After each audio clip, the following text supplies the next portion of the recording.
of the most amazing experiments that humankind has ever performed is also one of the least known experiments. So just several years ago, NASA had completed a map of the night sky with the Hubble Space Telescope. And what they decided was they wanted to know if there was more stuff out there that was too dim to be seen. So they picked a little spot in the sky about at arm's length that would be this big, just a little patch of completely empty black space. And they said, look, what if we turned the Hubble telescope on that very carefully? Would we be able to collect up enough photons from distant parts of the universe that we could see if there's actually a star back there? So what they did is every time the Hubble Space Telescope came around the Earth, they pointed it at this one spot, this one little empty spot for 20 minutes. And they did this 400 times. And at the end of that, they collected up all the information and they asked, could we find a little star behind there? Well, what they found was not a star. They didn't even find a few stars back there. What they found in that little empty patch of space was 10,000 galaxies.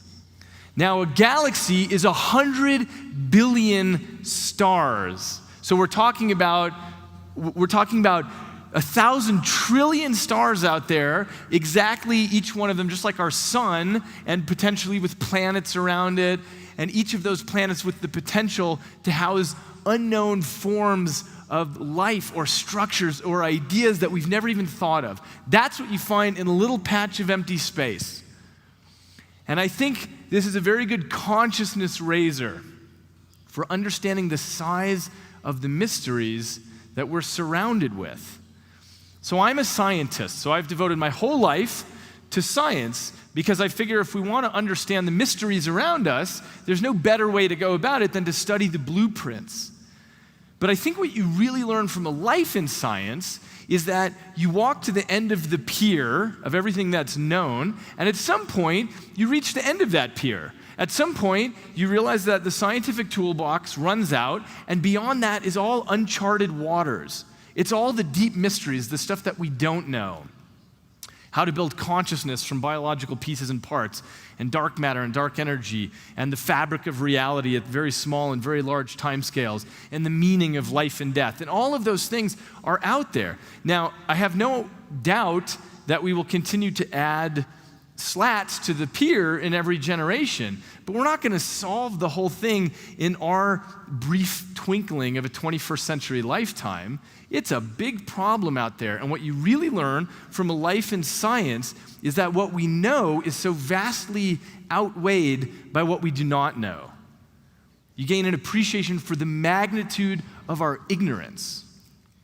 So given that situation, I've been interested in the past several years about the perception of the scientist in the public mind, and specifically how this has been influenced by a collection of books by the neo-atheists. So the atheists have written several books in the last 10 years that are very brilliant and insightful, and I love these books.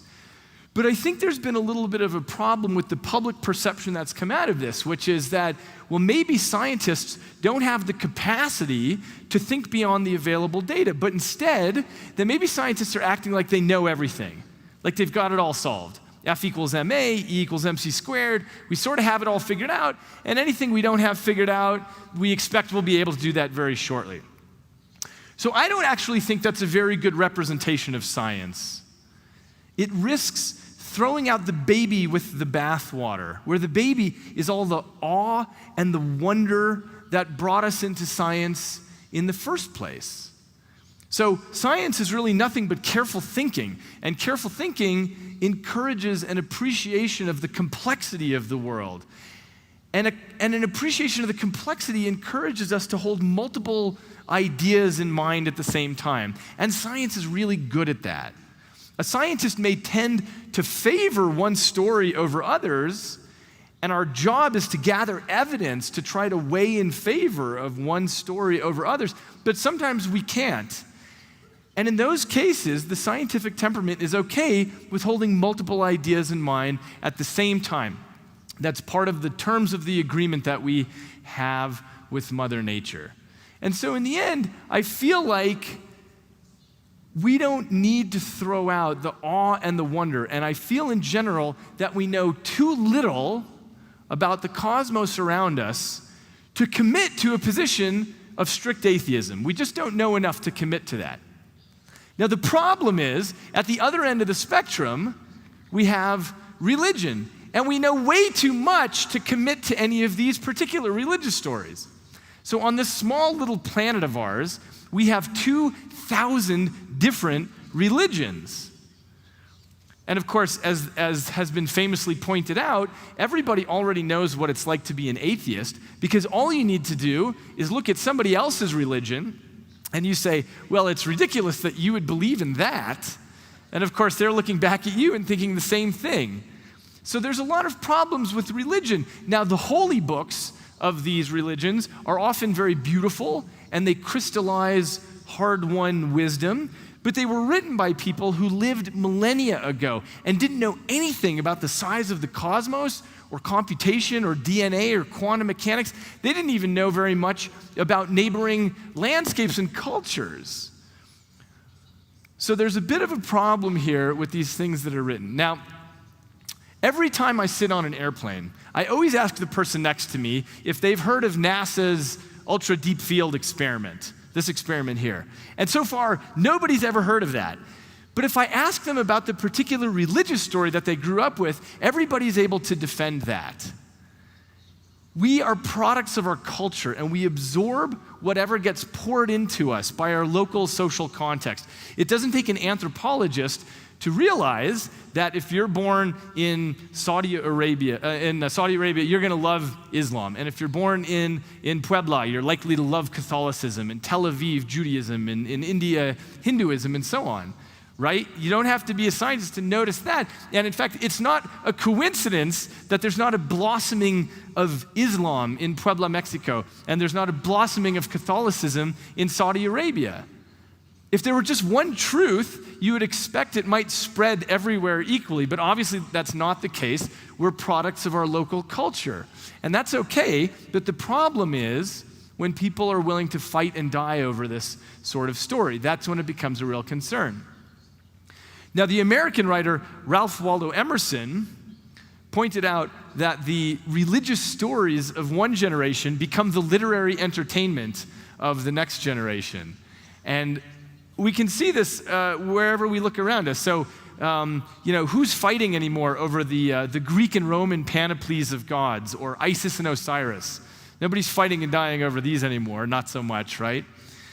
And as an example of this, I'll tell you the creation story of the Bakuba kingdom, which is in the Congo. Their creation story is that there was a giant named Mombo. And Mombo one day had a pain in his belly, and he vomited up the earth and the moon and the stars. But he still felt sick, and he had a pain still, and he vomited a second time. And included in this second ejection were the earth and the moon and the plants and the trees and the animals. And included in this were, and I quote, the leopard, the eagle, the anvil, the monkey Fumu, lightning, medicine, and man. Now, if you find that an unlikely story for how we actually got here, keep in mind that if you were of the Bakuba kingdom, you would find equally bizarre the story of the naked couple and the talking reptile and the prohibited produce. And if you were a Bakuba kingdom man living in the United States, you would be arguing to have the story of Mombo included in your children's textbooks along with evolution. Okay. Now, I'm not suggesting that this creation story or the Adam and Eve story are wrong simply because there are competing stories. I'm suggesting they're wrong because the weight of available scientific evidence weighs so strongly against them. So the biblical account is that the earth is 6,000 years old. The scientific evidence tells us that from converging lines of evidence that it's about 4.5 billion years old. So if you want to buy into the scientific account, you have to have some sort of explanation for why the Japanese were making pottery 4,000 years before the earth existed. So there are deep problems with buying into any of the religious stories. And so that puts us in a strange situation, right? We know too little to commit to strict atheism, and we know too much to commit to any of these particular religious stories. So for myself, that puts me somewhere in the middle. But the part that I've found strange is that when you walk into the bookstore, all you find are books that are written with certainty about these two options, right? So you find God or no God. And the atheists and the religious are arguing against each other. They're spending all their energies addressing each other's points. And it feels to me far too limited for a modern discussion, right? It's a false dichotomy, this idea that either there's a guy with a beard on the cloud or there's nothing at all going on out there. Shouldn't we be having a richer discussion? Because if you look at the size of the possibility space, you find that it's really large. So imagine all the possibilities. So take the Judeo-Christian Islamic story. That's one point in that possibility space. The Eastern religions are another point. The idea that you die and you turn off and your atoms scatter, that's another point in the possibility space. The idea that we were planted here by aliens, or that there are whole civilizations living between spatial dimensions 5 and 7, and so on and so on. You can make up an infinity of stories and just start considering the landscape of possibilities in between. This is what the scientific temperament is about, is creating stories and trying to understand that possibility space. And that's why I felt like this is just too limited for modern times. So that has put me in the middle. Now, some people use the term agnostic if they don't subscribe to either of those. But I don't use the term agnostic because it's usually used as a weak term, where people mean, well, I'm not certain if the guy with the beard on the cloud exists or doesn't exist. I'm unsure, so that puts me in the middle. But that's not what I'm talking about. So I call myself a possibilian. And the idea with possibilianism is that it's an active exploration of new possibilities, and it's a comfort level in holding multiple ideas in mind at the same time. And it tries to get away from this need for certainty, for arguing a point as though you know what's going on with certainty. So possibilianism is now 2 years old. I started it when I was on a radio interview, a national radio interview in America about a book of fiction that I'd written, which contained 40 mutually exclusive short stories about what we're doing here. And the interviewer asked me, are you an atheist or are you religious? And I explained to him how we know too little over there and we know too much over here.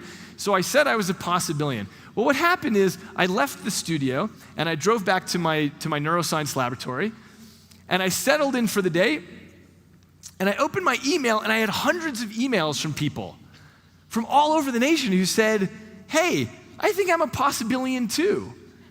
And I thought, wow, that's interesting. Maybe I'm onto something here. So I Googled the word, and it didn't exist. So I did what anybody would do. I bought possibilian.com, and then I waited to see what would happen. And what happened was incredible. What happened was the idea caught fire. And pretty soon there were tens of thousands of hits online. Thousands of people changed their Facebook religion to possibilian. And it was soon picked up by New York Times and MSNBC, and NPR did a story on it. And one of the things I noticed was that people were spelling it in different ways. They were spelling it Billion, or some people misheard and thought I'd said possibilitarian or probabilian. And I thought, you know what? That's perfect. That's just in the possibilian spirit. Spell it any way you want to do it. And I watched what happened as it started spreading around the world. It started appearing in newspapers in England, and then someone pointed me to the Sunday Times in India, and then Uganda did a beautiful piece on possibilianism. And now, so many thousands of people have taken to calling themselves possibilian. The famous atheist writer Philip Pullman has now declared himself a possibilian. The technologist Kevin Kelly, who started Wired magazine, now declares himself a possibilian. It's taken off all around the world, and the question is, why? Because it's sort of a joke movement, right? I mean, we specifically don't subscribe to anything. So how come all these people are joining? Well, I think the answer is, we might be in a time where people are getting a little bit tired of people acting with certainty about something that they can't possibly be certain about. So as Voltaire said, Uncertainty is an uncomfortable position, but certainty is an absurd position.